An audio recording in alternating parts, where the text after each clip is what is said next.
শ্রীমন্তবাবু এই যাত্রা খুব বেঁচে গেছেন বলতে হবে, তেমন কিছু জখম করতে পারেনি। হ্যাঁ, আমাদের আর একটু দেরি হলে আর দেখতে হতো না। শ্রীমন্তবাবু এখন কেমন আছেন? ডাক্তার ডাকা দরকার নাকি? না, তার আর দরকার হবে না। পিস্তল নিয়ে ধাওয়া করেও কিছু করতে পারলেন না তাহলে? না, তা পারলাম না। এখন জানোয়ারটা যে ঘরে প্রথম ঢোকে সেইটা একবার দেখতে চাই। বেশ তো, চলুন না। ললিতা, তুই আয় মা।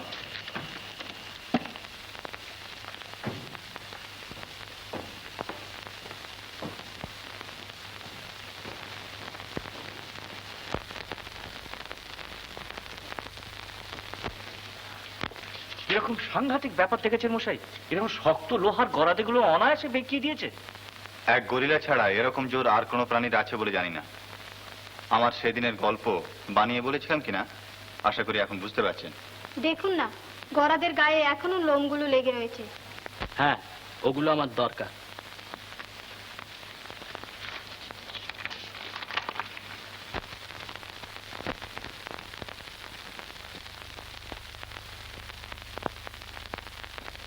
জানলার পেছনে তো বাড়ির পোড়ো দিকটা, সেদিকটা কি আছে দেখেছেন?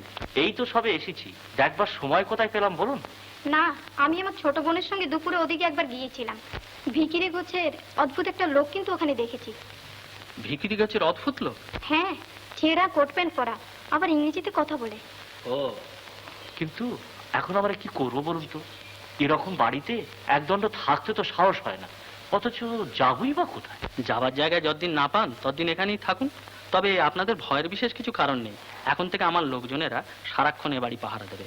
আর ভূত প্রেত নয়, জ্যান্ত জানোয়ার বলে যখন জানা গেছে তখন একটা কিছু ব্যবস্থা হবে। আপনার যদি আপত্তি না থাকে তাহলে আমি নিচের একটা ঘরে এখন কয়েকদিন এসে থাকতে পারি। আপত্তি কিসের? তাতে তো আমাদের সুবিধে। তবে তুমি যেরকম খেয়ালি ছেলে, কদিন ধৈর্য ধরে থাকবে তাই আমি ভাবছি। জয়ন্তবাবুকে তাহলে আপনারা চেনেন? চিনি মানে? বর্মায় আমরা যেখানে ছিলাম সেখানেও তো আমাদের ঘরের ছেলের মতোই ছিল। তারপর হঠাৎ একদিন কাউকে কিছু না বলে কোথায় যে উধাও হয়ে গেল পাত্তাই পাওয়া গেল না।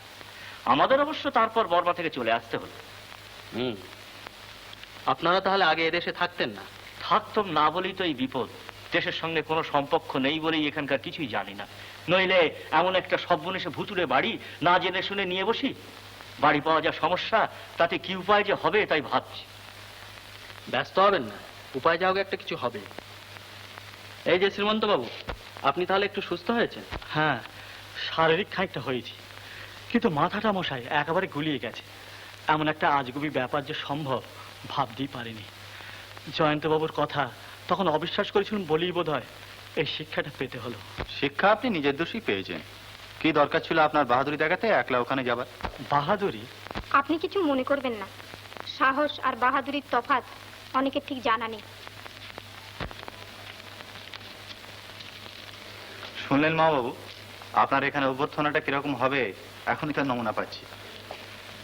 তবু আমায় থাকতেই হবে। হ্যাঁ হ্যাঁ, থাকবে বই কি।